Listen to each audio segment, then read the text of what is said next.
Hi, and welcome to a brand new episode of Podcast Your Story.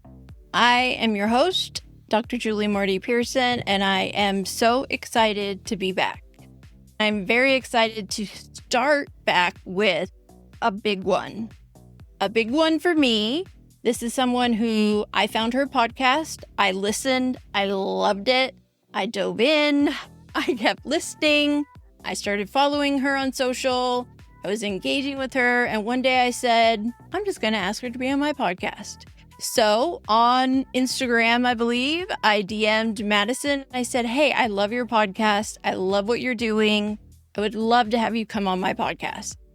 And she said yes. This is the power of podcasting. You know, now I will say, since I've recorded this, Madison has blown up even more. And I will definitely be asking if she can come back for a follow-up for you guys because, wow, she has made some incredible accomplishments, not only with her podcast, but other podcasts, which maybe I'll mention later on. But this episode is all about Madison McGhee and her podcast, Ice Cold Case. Now, I will admit I love true crime. I've always been a fan of true crime documentaries. Always been a fan of TV shows and movies based on true crime-like things, solving murders. Even as a kid, I loved Murder, She Wrote. I don't know, it's always been who I am. So Madison's was one of the first true crime podcasts I listened to. It wasn't a genre I really dove into because I kind of went more to podcasting for fun, lighthearted, pop culture stuff, or to learn about podcasting. And so when I heard about hers and listened, I was just brought in. The production, the way she tells the story. But most importantly, what it was about for me was the connection of why she decided to do a podcast. Ice Cold Case is about the unsolved murder of her father. Something she did not learn until her 20s that even was a murder. She had always thought her father had died of a heart attack. So not only was that a completely new piece of information for her, being in the production world, in the documentary world, she decided to use her skills and knowledge to try to solve her father's murder. So Ice Cold Case is Madison's account of learning about her father's murder, learning about the details, and now investigating and trying to solve it herself. It is really an emotional roller coaster as a listener. I can only imagine for her. But this episode that I recorded again a while back was before her most recent season was put out. But we really talked about her why. Why did she choose podcasting? She's made documentary films. She's been in the business, as they say, but she chose a podcast. And so I really want you to hear her why she decided to do something about this, a big part of her life, and why she chose podcasting. I really appreciate Madison's willingness to be open and honest and share this part of her journey with me and with you. I really think you're going to love this episode. I know you're going to learn something. I know you're going to be inspired and you're going to be like, dang, she is doing it. And again, I will ask her to come back. So, with no further ado, a brand new episode of Podcast Your Story with my guest, Madison McGhee.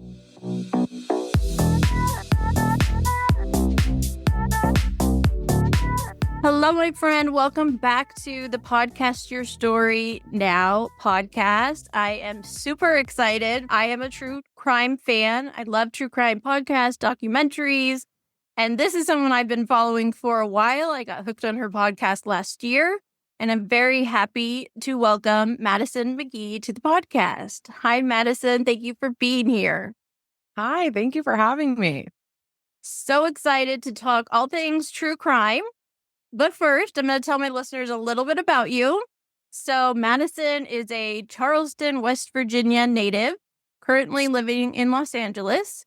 She is a television and film producer who has been part of top-rated productions across multiple genres. Currently, Madison is making waves with her groundbreaking podcast, Ice Cold Case, that delves into the cold case of her father's murder, which remains unsolved after 21 years. This podcast has drawn international attention, earning her the title of Webby Awards honoree in 2024. I saw that. Congratulations. Thank you. That's exciting. That was crazy. Like the most excited I think I've ever been for anything in my life. I get it. I was nominated for an award from a very small new award ceremony last year. And it's just, okay, people get it. People get why I'm talking. It's that validation that like people care. And I think that's like when you start this, which I'm sure we'll get into, and it feels like there's sort of, you're just like sort of doing this and talking into the void or into a microphone or whatever. And then you're like, oh, someone on some panel said, I like this. And that's really cool. It's amazing. It's a big honor, and I'm so glad for you, not only because you deserve it, but because that just gets you more recognition and more people will start listening. And that's what we all want, right? Totally. Thank you. So Madison and I were bonding before we hit record. First of all, you can see, if you're watching the video, you can see her cat in the background. We were both proud cat moms. And we love our cats, as you can see behind me as well. We're also, fans of the Bravo world, which I love having someone to chat about that. But we want to talk about you and kind of your stories. You work in the world of TV and film. Had you ever done anything in podcasting before this, or what made you decide to go into that area? So this is a funny little story. I hadn't ever thought about podcasting before, but when I sort of decided that this was the route I wanted to go in to do, my story was a podcast, because I had gone back and forth about, do I do a doc? Do I do a podcast? Like, what's the right sort of medium for this? When I had sort of thought, okay, podcast might be the way to go, I realized I didn't know anything about podcasting because I have only done television and film. I was like, I have to learn how to podcast because I don't know how. And just the logistics of uploading. How long does it take? Populating, sharing. I mean, it's like a very weird, there's different platforms to upload a podcast to, and which one's better, and how does it all work, and whatever. And I was like, okay, I need to practice with something that feels inconsequential. What do I not really care about that I can start a podcast about to practice? Right. And it was summer of 2021. And I was like, oh, Big Brother is about to come on. I'll just do a recap podcast about Big Brother for the summer. And I'll do every Friday. I'll, teach myself how to like stick to a schedule, do an episode, recap, record with a mic, and, do all the things. So I did this little Big Brother podcast, and I really was not planning on it becoming anything. I was just like, I just want to practice. Well, of course, I get really competitive with myself. And I was like, oh, I need people to listen to this podcast. So I started doing interviews with people who used to be on the show. Okay. So I start interviewing people who were on Big Brother, and then they would become my friends. And then the season that I was covering ended, and I wanted to interview all the people who were on it. And now one of my closest friends was someone who was on that season of Big Brother. And so then I sort of got integrated into this very weird niche reality TV world in LA, which we talked about how I know so many random people in that space outside of being a producer on other unscripted stuff. And it was all because of this very silly little podcast that I had. Right. And I don't do it anymore, obviously. I was really just to practice. There was like no intention of it becoming a thing. But it did gain a little bit of popularity. I was talking with Sharon Tharp. Shout out Sharon Tharp. She used to be the Us Weekly reporter who covered reality TV. We were at a party in November, and I saw her, and I was like, oh my God, it's Sharon Tharp. That's so cool. So I said hello, introduced myself. And she knew my podcast. And that was kind of crazy because I was like, oh, I want her to know about like Ice Cold Case. I want to talk to her about my true crime podcast. Maybe she could like, introduce me to someone at Us Weekly who could write about it. But she was like, oh, yeah, don't care about that. I know your Big Brother podcast. And so that was kind of crazy. But yeah, that's how it's a very weird, but that's how I got into it. That's how I practiced by just doing something that I knew. I didn't want to waste my story on learning the kinks of podcasting and, oh, I had a faux pas when I uploaded today and now I have to redo it. I don't want to do all of that with something so important. So I just practiced with that. That's so funny. I love that. And, it's so funny. I mean, totally different, but in some way, that's kind of how I started. So when I started my pet podcast, I was like, I have no idea what I'm doing. I've learned some basics. I took some courses, but I didn't edit. I didn't do anything. I just started and people started asking to be on it. I'm like, okay. And now it's turned into this thing where it's a passion project. I want to advocate for animal rescue and adoption, and people are listening, and I don't even have to promote that much. People just are subscribed and keep listening, and it's, oh, okay, people want to talk about this and want to hear it. And now it's taught me all the things to make this new one better. So that's what I love about podcasting. You can kind of dip your toe in and see if you like it, and maybe even guest on other people. That's what I always tell people to do. If you're not sure, go be on someone else's and see if you'll even like it. Totally. Yeah, it is weird. You'd think even if you like talking, oh, you'll love podcasting, but it is very weird. I mean, even like us right now, like you're not here.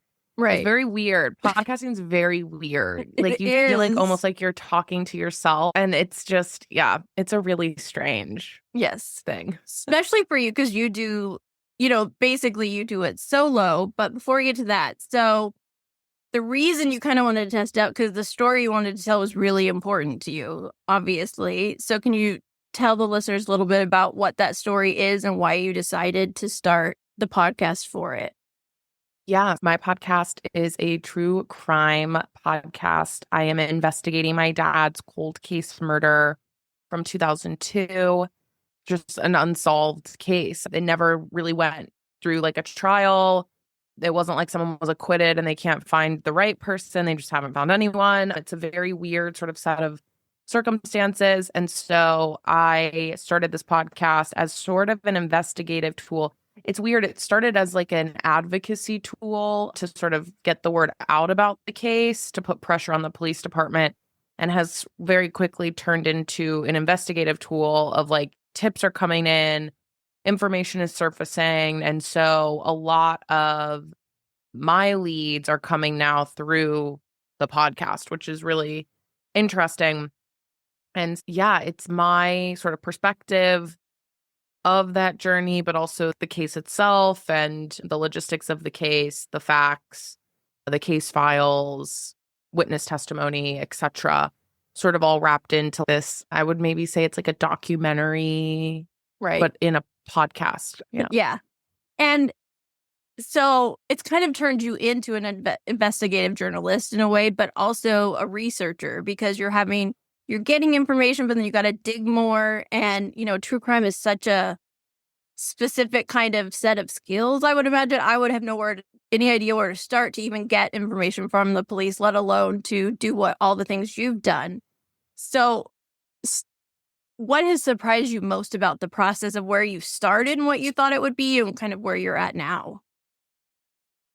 Oh, man. I mean, I thought it was going to be like, I don't even know, a lot easier. I really and like naively really did believe that like you could call up any police department in any town in USA and go, hey, I'm curious about the disappearance of so, and they just mail you a box of stuff. That is so not how it works. And so when I called the Belmont County Sheriff's Department to get access to the case files, which I'm looking at right here, this is my dad's murder file. This is what's crazy. I'll show you. This is it. That's it? Yeah. Mm-hmm. Oh my gosh. Yeah, like you said, you have this idea of like boxes are going to be like laid down for you with all this stuff. And it's just like a pile of papers. This is literally it. And yeah, so getting this was insanely difficult. It took about 9.5 months for me to get access after the first initial attempt. And then, yeah, I expected there to be more in there. I expected, even the contents of this file to be more in depth, give me more explanations. Everything in there is like so confusing and doesn't make any sense. And so the whole process as far as like the information gathering was really surprising because I just didn't know what to expect. I'm also not a journalist, so I have no idea how to like put all of this together. Storytelling is like an insanely difficult art.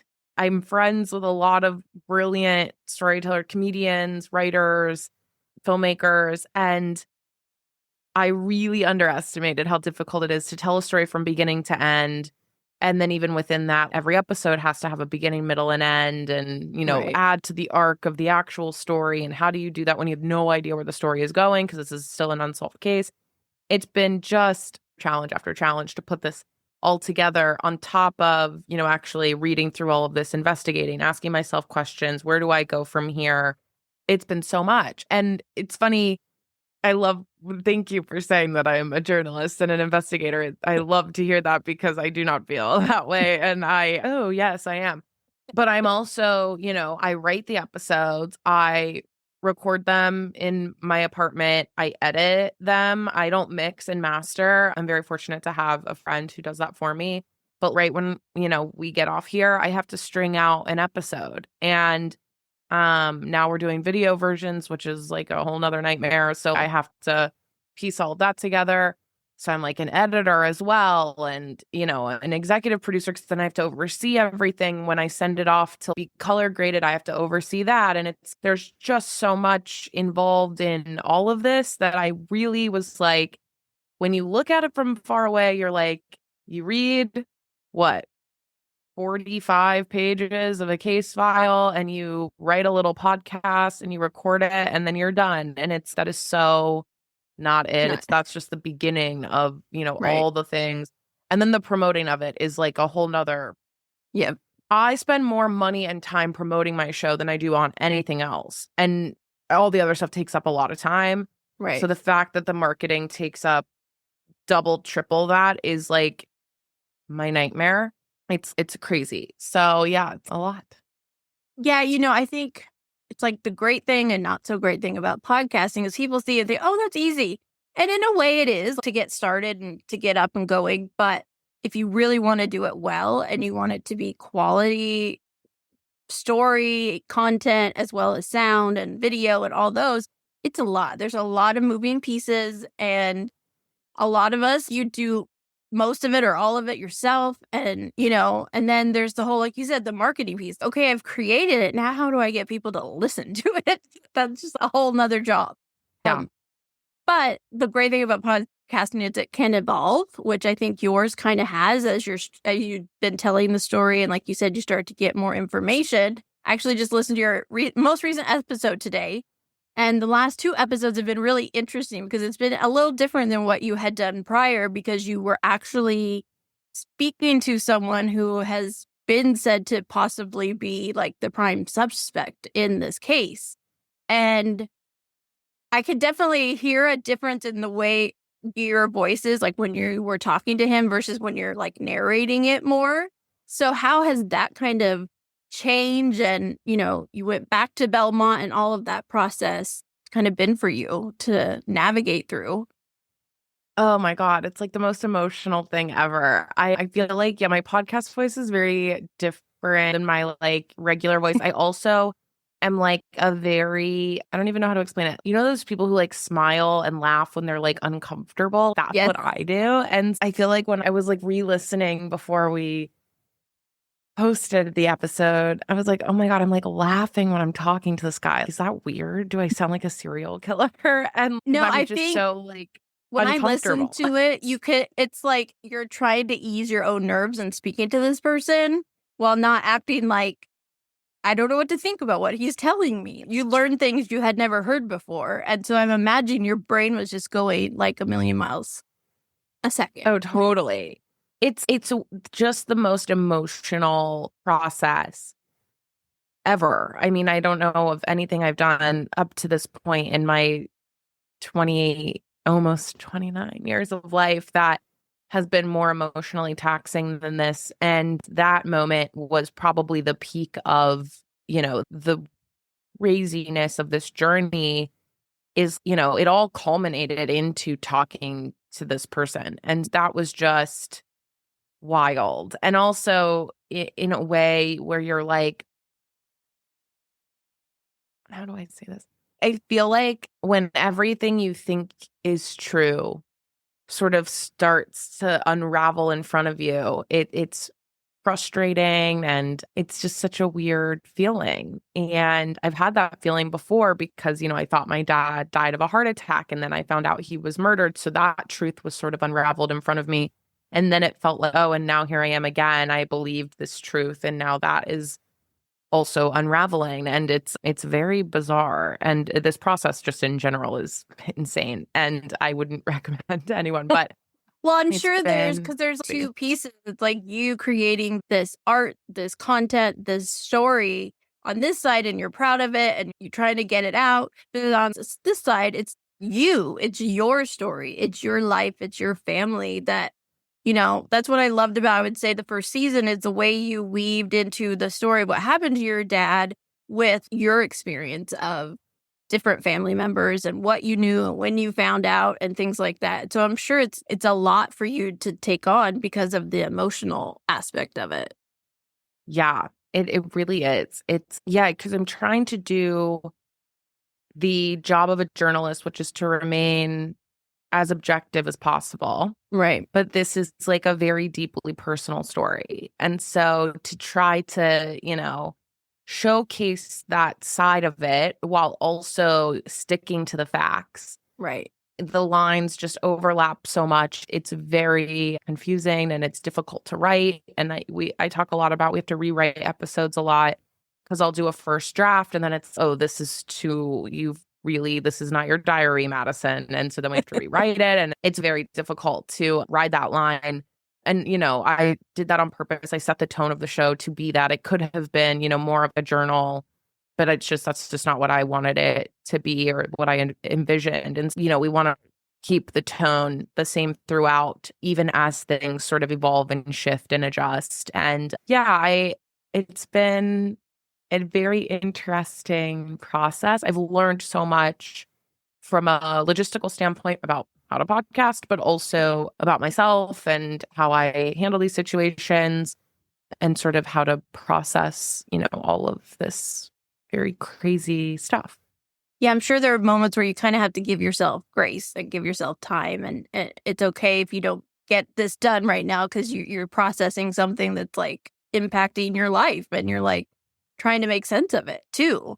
Yeah, totally. And thank God for Bravo. I mean, shout it out. Thank God for Bravo. Thank God for Bravo. Like there are days where I remember I took about, I don't know, maybe 2 weeks. I had a launch party for part 2 of the podcast and I handmade 250 friendship bracelets for everyone who attended the party. And I remember going, why did I do this to myself after I had made 20 bracelets? But it ended up becoming such a weird, like cathartic, oh, I'm going to take a break from all of this stuff. I'll just make bracelets. And I started playing Real Housewives of Salt Lake City when I started making the bracelets. And by the time I finished all 250 bracelets, I had watched all 4 seasons of Real Housewives of Salt Lake City in 2 weeks. And that is like mental illness behavior and I should be locked up. But come on, you had to get to the point where you got to receipts, proof, timelines. Yes, I had to get to the end. And it is such a I had to just be like, if you need to watch, a ridiculous amount of Real Housewives of Salt Lake City, then that's what you need to do today. And that's fine. And I do beat myself up about it a little bit because I should be doing, 100 other things. But sometimes we all need time and space to just. Yeah, you just have to do that. And so, I gave myself 2 weeks to watch there are like 25 episodes this season. I watched 100 episodes of Real Housewives in 2 weeks. It's sick. Wow. But, you got to do what you got to do. It's funny because, I'm much older than you, however you want to say. I'm 46. I have a lot of education. I'm used to work in, fancy jobs, and Bravo has always been my go-to. It's, my psychology education kicks in. I just got to understand why these people are acting like this. This is crazy.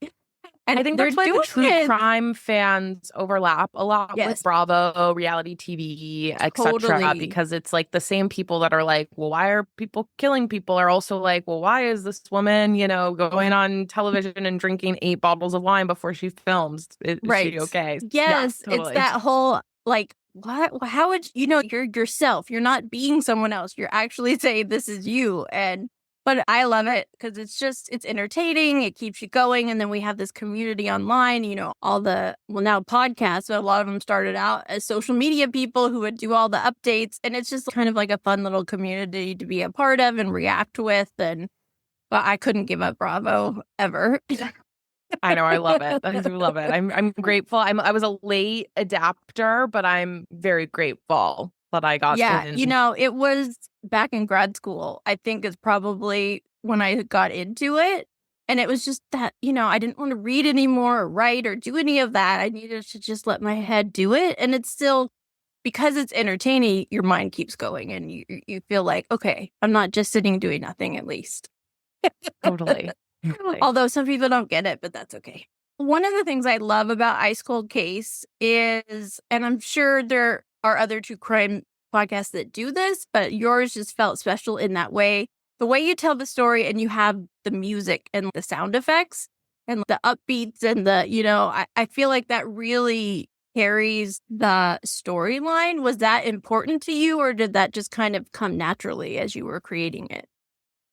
Yeah, everything in this show is heavily considered and thought out and thought through, from the music to, the timing of breaks in between breaths, and like everything is, I go over and over and over everything so many times. And yeah, it is such an important piece of this. And I have this knowledge just from film and television.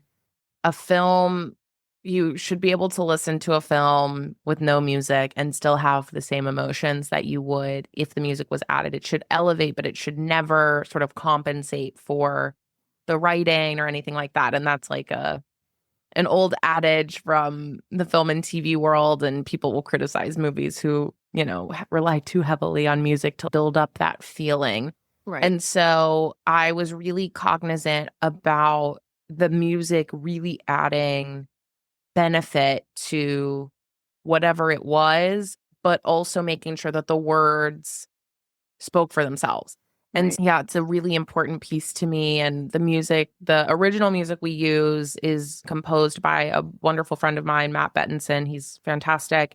And then the rest we just get royalty free. But even then, I listen to it's my least favorite part of doing this. It takes the longest for me because I'm nitpicky about the music. I will listen to 400 songs for one section before I'm like, okay, that's the song that goes into the section, because it's all so important to me. And if I can't find one, then I'm like, then no music, then we just won't have any.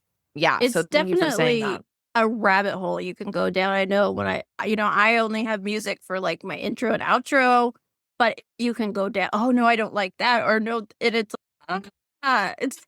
so I'm sure there's so long. Oh, yeah. And I think that's a hard thing about podcasting in general.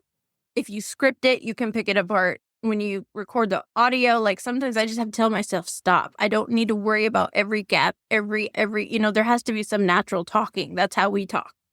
But totally. You can really like go hard and then spend time on stuff that maybe isn't as important, but sometimes it's hard to back yourself off that. Yeah, I spend a lot of time in sort of every phase of the show. But yeah, we're in a unique position because the podcast comes out every other week. And like we recorded on Monday for the one that comes out in 2 weeks. It's a little stressful because we're like always last minute. I mean, we finished today's episode yesterday, but it's nice because it doesn't allow me too much time to pour over all these details like 100 times. If we had recorded these episodes 5 months ago, they would all have been re-recorded 5 times because I would have too much time to be like, oh, I don't like this. Oh, we need to redo this. Oh, we can't do this. So it's actually nice that we do it in a bit of a pinch. We could probably give myself an extra week, maybe. The 2 weeks is a bit of a tight turnaround, but it's nice that we do it sort of within the month because it doesn't allow for too much of that, oh, let's change this, or, oh, hearing it back after it's fully done and going, oh, let's just redo it. We don't have time for that. So we don't do that. Yeah, there's a good thing about setting a schedule and sticking to it for a lot of reasons, because then you just have to get it out. I'm trying to do that myself.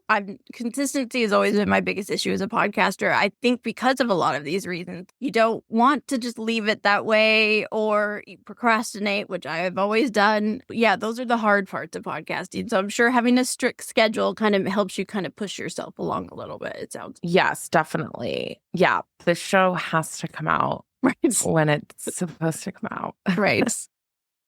So in terms of, you're in the second season now, like you said earlier, you're getting a lot of tips. So that's kind of directing some of what you're doing and your research. Where do you feel like the show is going for you now? And what are you hoping to do with it at this point?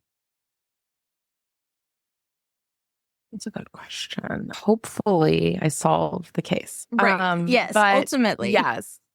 I think that it's, I think similar to what I mentioned earlier about it becoming this really unique investigative tool, I think that part one was really about just getting into the meat of the story and really introducing the audience to this town, my dad, myself, sort of the people who were around, so that if I refer to them later, you're familiar with them and their story and their role sort of in my dad's life. And I end with a theory that I have. And because I did that, people came out of the woodwork and said either, no, that's not true, or, yep, that's exactly what happened. And so now I'm sort of playing with doing these installments of episodes to end with, okay, and here's a new theory based on all of that. And now here's, I'll take 6 months off or whatever. And here's your opportunity to call me up and say, actually, that's not true. Or, okay, you're a lot closer than you were before. And just sort of keep doing that until I get to a point where it's like, and now here is exactly what happened. Or now I've gotten this much info I've heard from this person or whatever. And now I'm, much more in tune with the actual series of events that happened that day. So that's sort of my plan as far as how to use this show to solve the case. And hopefully it works. Yeah, but because definitely you're in this unique situation where it's like the story now is kind of evolving as you tell it and changing, and it's kind of directing you in a way of where you're going with it. But I know there's some big things you're trying to get to. And recently you kind of put out that you have a GoFundMe set up for the podcast. What are you trying to do with that? Where is that going to help you to get to with the case and the story and all of that? Yeah, it's crazy how expensive life is. I mean, we are living in like the weirdest, I'm not going to get on the soapbox about politics and the economy and whatever, but I am seeing people who were like insanely well off, in my opinion, like filing bankruptcy, and companies that I've looked up to. The production company that made Spotlight and Roma just went under yesterday. They announced they're closing. It's like we are living in a very strange, like borderline Great Depression type of time where like things are just crazy. And as my show gets bigger, it becomes more complicated.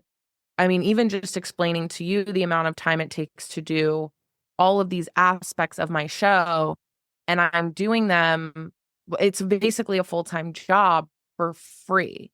So I have bills that I have to pay and rent and people who are working on the show, the guy who mixes the show, the guy who makes the music, all work for free. No one's getting paid to do this because we're not making any money. Right. But we all have to survive. And it got to a point where I was like, we're now, after today, 12 episodes into this show, and I can't keep asking people to cut me favors. Like, for how long? 100 episodes? That's crazy. And so I really want to be able to start like building even a small budget per episode to be able to pay people, the guy who does the video editing, the guy who does the mixing, like all of this stuff. Even if it's not a lot, I want to be able to start compensating people because this is a job. Right. And I think there's this weird connotation that like, well, if you're doing a passion project, that's what it is. You don't need to get paid for it. And it's okay. Right. But you could still like your job and get paid for it. That's a crazy thing to say. So I decided I had been advised at the very beginning of this journey to crowdfund.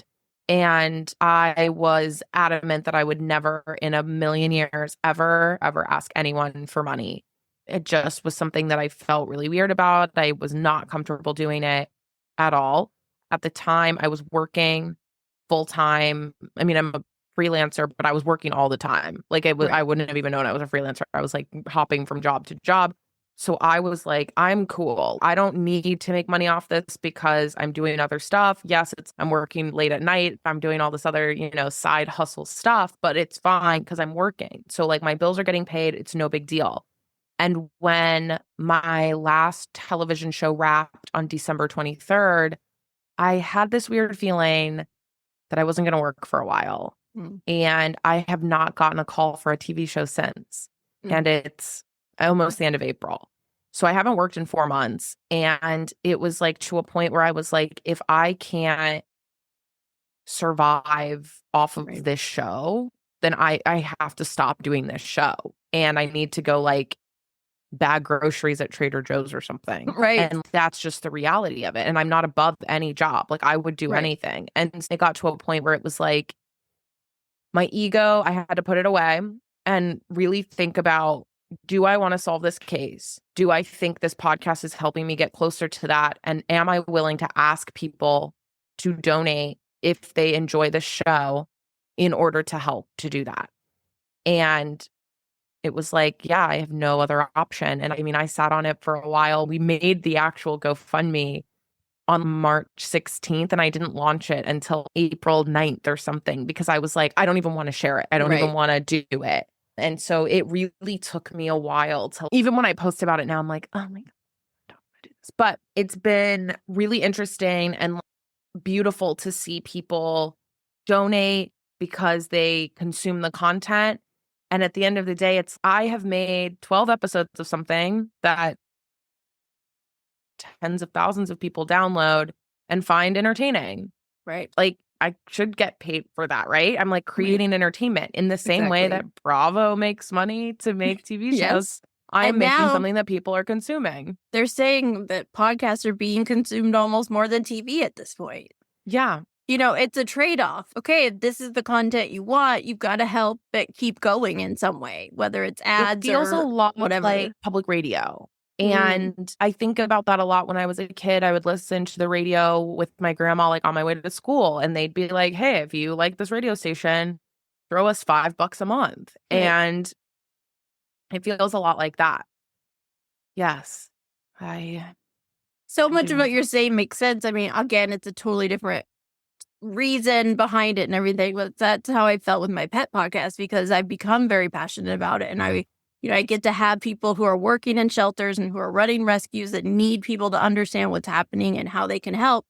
But I pay for everything. I do it all myself. I haven't made any money off of it. And it's not big enough. You have to have so many downloads to even start to do ads. So there is that point where I'm like, okay, I gotta, something has to give. And so as part of why I started a second podcast, because, I'm helping people start podcasts. So hopefully that can help. But it is hard because you get to this point where you believe in it and there's so much of you in it that you don't want to let that go. But like you said, the economy is what it is and you got to eat. So yeah, you want to help me help. Yeah. It's wild. And and I also felt me trying to convince myself that it was okay to do this. I was like, okay, cool. If I get, 500 people that give $5, right? Like I don't need, everyone to give $500. That's crazy. But if everyone could just give a little bit, then now it's like everyone feels like they're part of this and they want me to solve it. And they're sort of invested now in this. And it feels like you're building this bit of a community. And so that was another way that I justified it in my head of, okay, now we're really building. This is like the core group of people that are really riding for this show. Right. And there are days where I do not want to do this and I want to quit more than anything.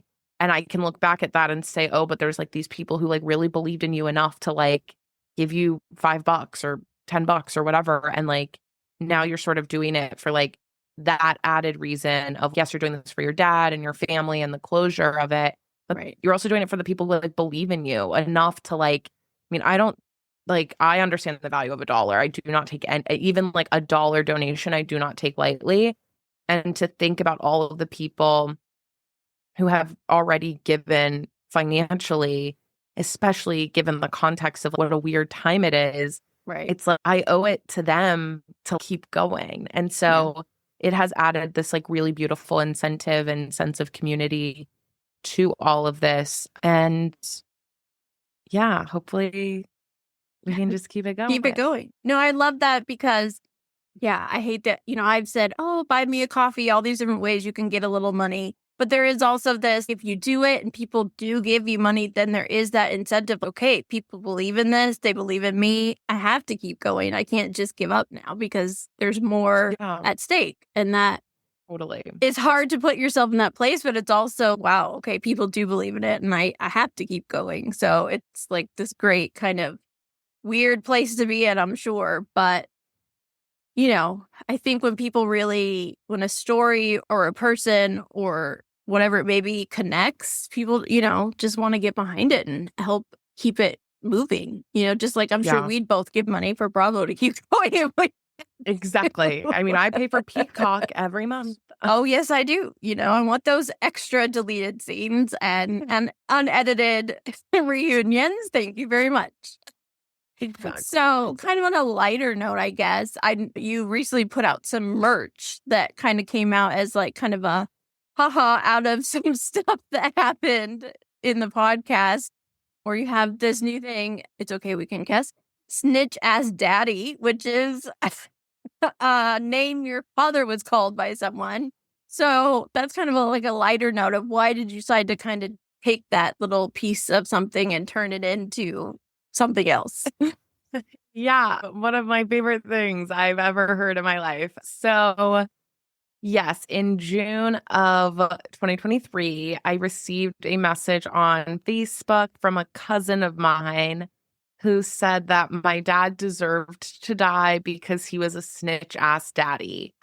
And I think obviously she meant to hurt my feelings. Right. But there was just something about the grammar of this message and the fact that she called my dad a snitch ass daddy while criticizing me that just made me laugh for 25 minutes. And so I was like, oh, I love that so much.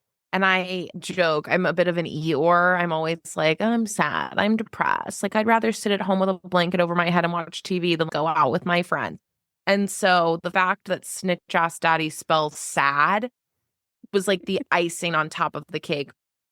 So I put sad on the front of the shirt and I put snitch ass daddy on the back and I posted it. And a friend of mine who's a Grammy winning producer was like, oh my God, can I put snitch ass daddy in a song? And I was like, of course, it's so funny. I love it. Yes, please do. And then I messaged him a few days later and I was like, actually, I want a song called Snitch Ass Daddy.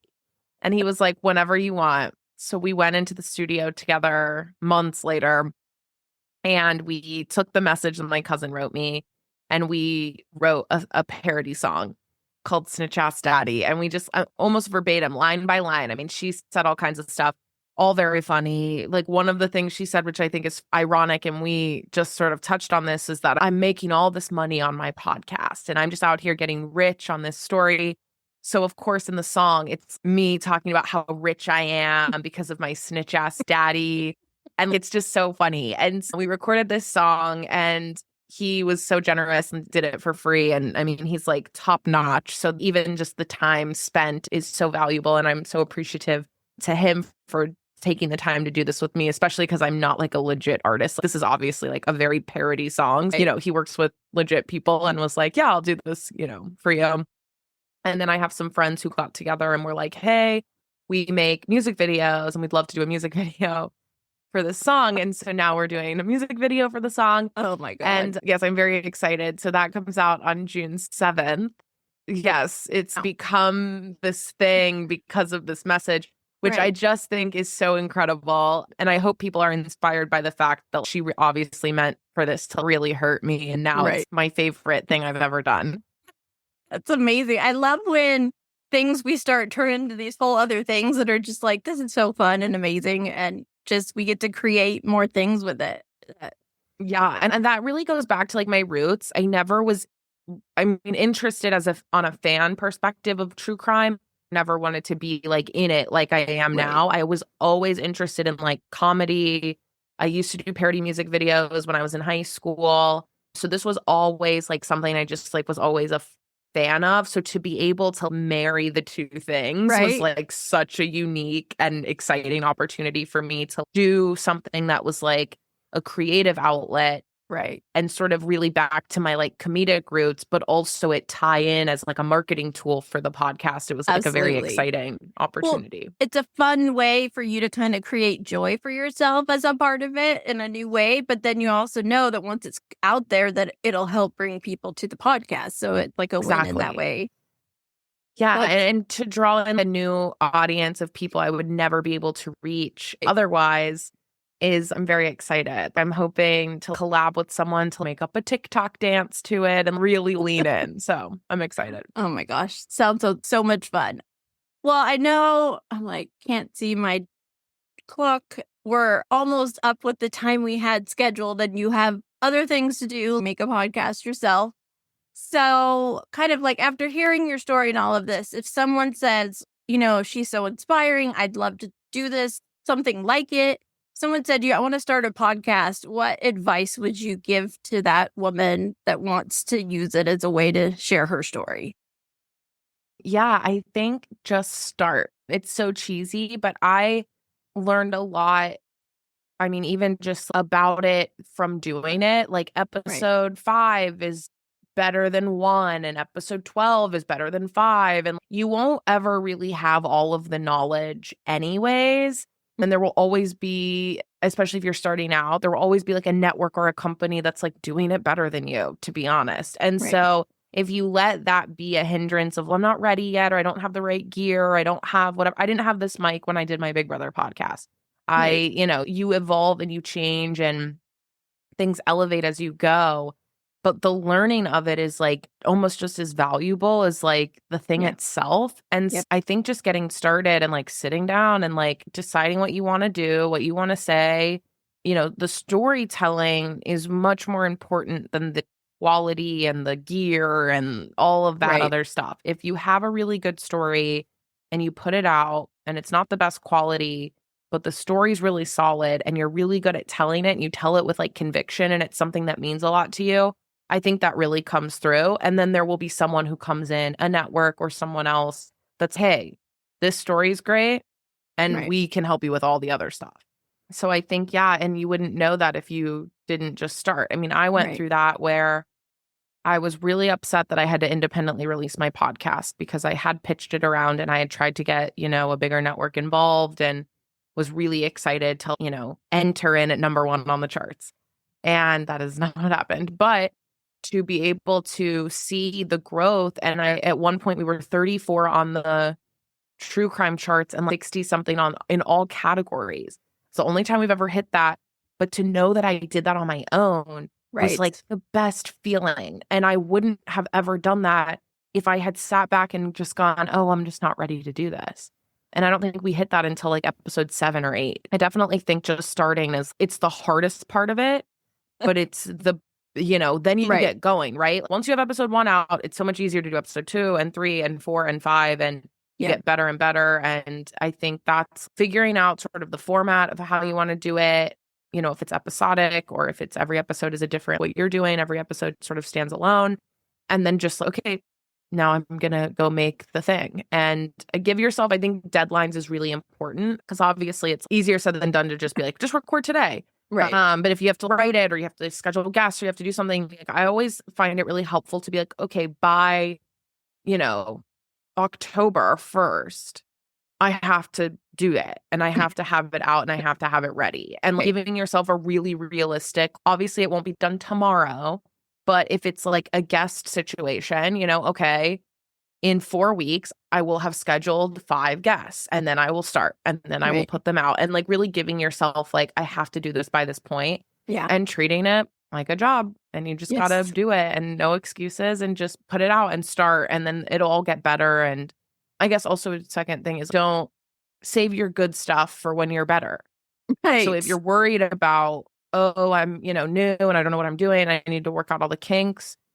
What's your big brother podcast? Start something and then learn and evolve. And I've always heard that in film and TV, it's like you start with your like C-list idea. And then you can work on the other ones once you have more knowledge and experience and a fan base and all of those things. Just start and build something. And yeah. No, I always say just start messy. Just start and then you'll figure it out as you go. I mean, there's a lot of things you can do to help yourself in the beginning, but just start. You got to test it out and see if you even like it and if you even enjoy it, because you got to enjoy it. There has to be some level of enjoyment. Or like you said, it's something that you like to talk about or you have a passion for. If you love to talk about a certain TV show, do that just to test it and see how things go, because 100%. I did not watch a single video on podcasting or do a single course when I started. I still to this day have never done that. I learned everything. That's my preferred method. I just like to learn stuff from doing it, and it's worked out pretty well for me so far. And then when you get to the point where you need to learn some aspect, there's so many ways you can. I mean, university. Yeah. And what I've learned too, being at this point in my journey, is now I'm going to in-person events, Podcast Movement last month, then Podfest. Then you get to connect more with people, but then you get to learn. And when you find your community, people are going to help you without you having to pay for it. You're going to 100%. Exchange things. You're like, I'll do this for you if you do this for me, and we do episode swaps and all that great stuff. 100%. And there are so many resources like that out there. And yeah, you wouldn't have access to that unless you had a podcast. So you have to start to even begin to enter into those spaces. And so, starting is like the most important key piece of it. And once you have that first episode out, you're a podcaster.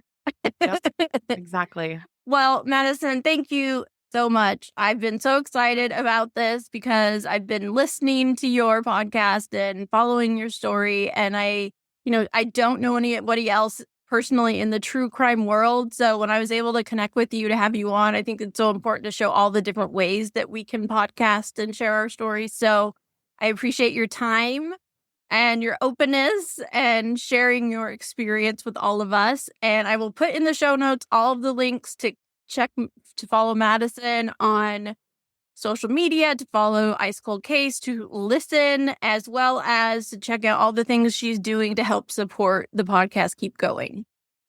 Thank you so much for having me. This was absolutely lovely. Yeah. Thank you so much.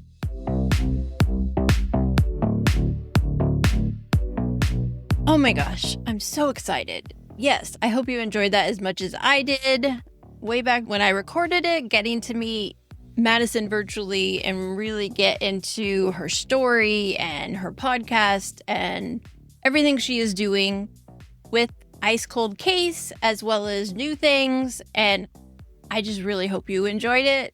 I loved kind of coming back to this a year or more later, finally getting to put it out, because her story, no matter when it comes out, it's still very inspiring. And I know there are podcasters that are questioning whether they should start or do anything, or anyone cares. And so just know, whatever is that thing you want to talk about, that thing you're passionate about, that story you want to tell, or maybe find out more about, like her with the true crime podcast, just know this is your answer from the universe saying, do it. Somebody needs to hear your story. I am so happy to be back on the podcast and to be talking to you, to be sharing my story, to be sharing these amazing interviews I have done, but also to be sharing what I've learned, and hopefully you can learn from me and maybe not make some of the same mistakes I've made. I'm very grateful that you are here with me and that you're going to be here with me as I relaunch and keep sharing my story and many others. So Wherever you are listening to this, please make sure you hit follow or subscribe, whether you're on Apple or Spotify or iHeart, or you're on my YouTube channel. Please subscribe, please share, please help me get these amazing female voices and their stories out into the world. And I cannot wait to see you back on the next new episode, Podcast Your Story, because your story matters and your story needs to be told.